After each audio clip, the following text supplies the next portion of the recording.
I had a query in practice yesterday from a colleague of mine who is seeing a lady who has got confirmed asthma.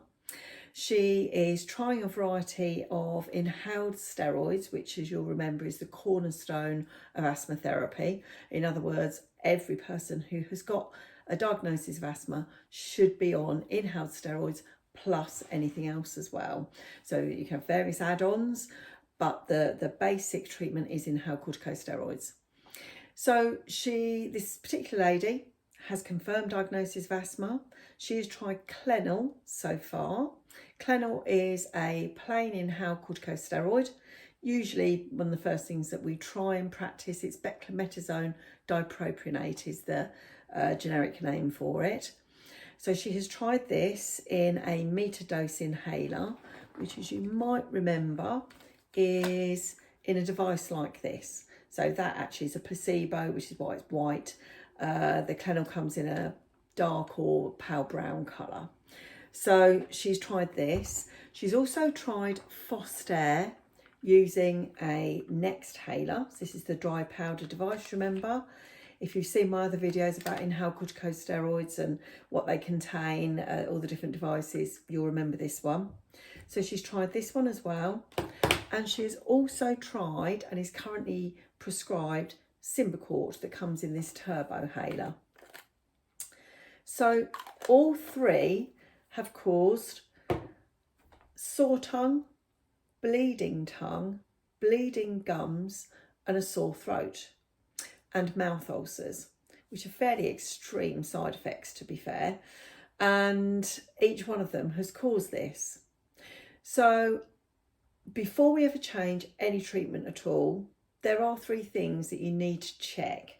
Now, generally speaking, we are usually changing treatment because the asthma control is not quite right. In other words, people are still having symptoms of asthma, cough, wheeze, chest tightness, finding it hard to breathe at times. So the control isn't quite right. So we tend to mix and match inhalers and other treatments to just try and get the control correct. But on the whole, asthma treatment is really effective for the majority of people. But, you know, if that one doesn't suit, another one will. There aren't many that patients cannot use. However, in this case, this lady who is 42 is having a problem. But incidentally, her asthma control is extremely good. She's not getting any symptoms at all. It's just these horrible oropharyngeal side effects. So the options are, remember, before changing any treatment at all, the three things that should be checked are inhaler technique. And in this case, that will be vital to check that it's been taken correctly. Because it could well be just the poor inhaler technique itself is the problem. Or indeed it could be the inhaled corticosteroid. So we'll look at the options of different inhaled steroids that could be tried as well, or the different devices that could be used that may reduce this effect.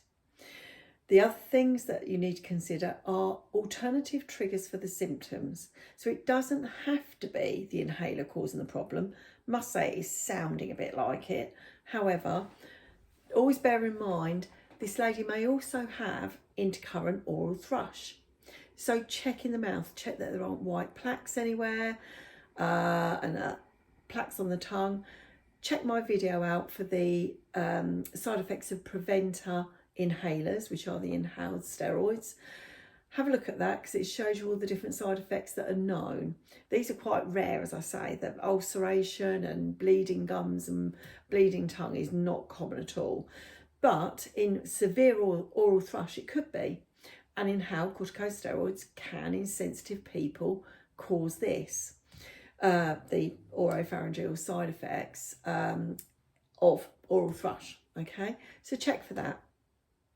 The other thing is that we always check, particularly where we're looking at symptoms, breakthrough of symptoms, is the patient taking the treatment they've been prescribed correctly? So as an example, if it should be taken once daily, the inhaler is an example, and she's taking it twice daily. Okay, so check the dosage that's been taken in a day that she is actually taking it.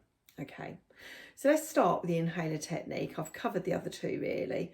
The inhaler technique, as I say, this lady has tried a meter dose inhaler, but not with a spacer, okay? This is the quickest way to get oral thrush if the inhaler technique is not good or effective enough. So you get the deposits of the medication in the mouth and in the throat. So a spacer ideally should be used. And remember, there's spacers with masks, spacers without masks. Again, check my videos. There are videos regarding inhaler technique and what inhalers contain in 2 separate videos, but they're within the inhaler section on my website, Breathe Better with Nurse Erica. So one thing that could be done is actually changing the Foster inhaler, the Symbicort she's already on, or going back to the Clenil inhaler, but use a spacer with it. Remember, the spacer needs to have the valve uppermost there, the little notch, in line with that valve and in line with that valve, and it goes in upright in that direction. So everything's streamlined and uppermost. Tip, shake 5 times to mix the medication up with the propellant so that you don't get just all propellant. Again, this could be causing some of the problems. So tip, shake. Squirt 1 dose at a time, not 2. And then breathe in and out gently 5 times through the mouthpiece, like this. Without making it whistle like I just did. This is actually an old device I'm showing you. Newer ones don't whistle automatically unless you're breathing too deeply. So it's your feedback mechanism to tell you, don't breathe that deeply. You don't need to. It's just gentle breathing. Breathing like you are now, sat in the chair watching this, but with this over the nose and mouth. The alternative is one that comes without the mask, but has actually got a mouthpiece attached, in which case you breathe in and out with it in your mouth 5 times per each squirt that you put in. So you squirt it, breathe in and out 5 times, then tip, shake if a second dose is prescribed, is meant to be used. So it just depends on the inhaled steroid, really. So there you go. So that's the spacer with a meter dose inhaler. So you could, as an example, as her asthma's been well controlled on all 3 medications, remember? So the Clenil, the first one she tried that is just inhaled steroid, could be used through a spacer, as I've just shown you. The Foster Nexthaler could be switched to the meter dose inhaler and used through the spacer. And Symbicort comes as a meter dose inhaler. Okay, so that could be used in there as well. So you've got the option of a meter dose inhaler with spacer to reduce oropharyngeal side effects. Another option is to try a completely alternative inhaled corticosteroid. So within these, remember Clenil, Symbicort, Foster, you've got beclometasone dipropionate in the Clenil, beclometasone dipropionate extra fine particles in the Foster, or budesonide. If all 3 of those have caused this lady side effects, even if you do try a meter dose inhaler through a spacer, try another inhaled steroid. You've always got the option of going for something different. So your options then are fluticasone.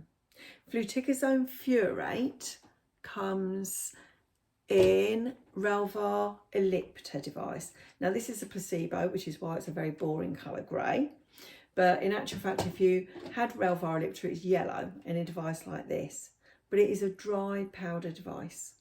Again, as with the other dry powders, this may also be the problem. Dry powders can cause the side effect, especially if she doesn't suck hard enough and then hold the breath for a count of 10, that the actual powder itself could be the issue. They come in various molecule sizes, and it may just be that that is the issue. Remember as well that all inhaled steroids that come in a dry powder, or actually relievers in a dry powder, contain lactose. If your patient is lactose intolerant, that could be the cause of the oropharyngeal side effects. So again, you'd need to use, instead of the dry powders, a meter dose inhaler. So going back to the change of inhaled steroid. If you were going to a dry powder but change of inhaled steroid, you have the option of Relvar that's yellow, remember. The 92/22 dose is a very good dose for asthma control. 1 dose once a day. And that once daily dosing can sometimes make the difference between side effects and no side effects. So that is an option for you. Another option that we have is changing to fluticasone propionate, which is in fluticasone, Flixotide, okay, Flixotide inhaler or Seretide inhaler. Again, I'm showing you a dry powder device. If the dry powder is the problem, whether it's due to the lactose containing side of it or the lady just does not agree with dry powder devices, you've got the option. These come as a meter dose inhaler like this, but obviously it'd be orange. That's not obvious, but it would be orange because that's what the company makes it as. The little meter dose inhaler comes as an orange device. Seretide comes as a purple device. So you're changing the inhaled steroid to see if that improves things. If by changing the inhaled corticosteroid there's no improvement, this poor lady still has these horrible side effects, there is one other option. It's a rarely prescribed medication, in my professional opinion. Very few people know anything about it, but it really is very good. It's called ciclesonide, begins with a C, Ciclesonide. Ciclesonide is an inhaled corticosteroid taken once a day if you can get away with it, but you can use it twice daily if need be for better asthma control. And it comes in the 60 microgram dose, 160 and the 320 microgram dose. Licensed over the age of 12 years of age, the most commonly used are the 160 and the 320, so we'll forget the lower dose. For over the age of 12, let's look at those two doses, 160 and the 320 microgram. So you could either have 160 microgram one squirt a day. I'd be inclined to use a spacer as well, again, for reducing the side effects. Or you can have the 160 microgram dose, 1 puff twice a day. If that doesn't fully control the asthma, you can go to 320 micrograms per dose, 1 dose a day. And that in quite rare cases could go to twice daily. Now, the point of mentioning ciclesonide, and the trade name for that, the brand name is Alvesco in the United Kingdom. May be different in other areas of the world, but Alvesco is what it's called here. Generic name is ciclesonide.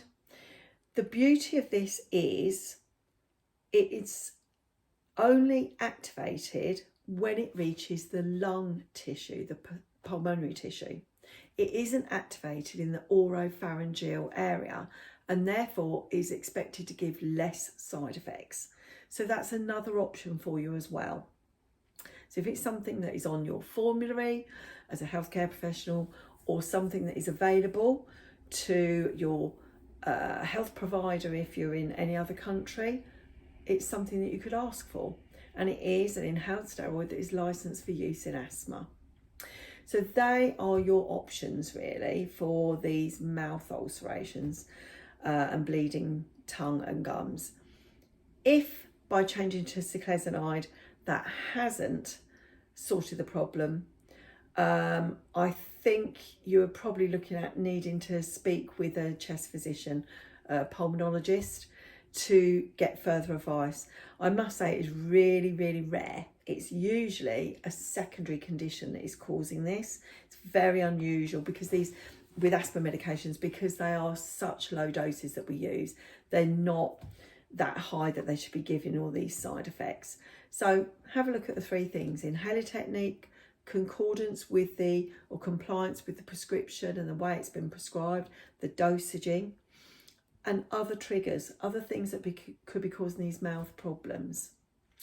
Okay, so I hope that helps you. Please leave your comments on my YouTube channel and I will happily chat with other healthcare professionals doing something like this, or just answer your questions one-to-one in this way.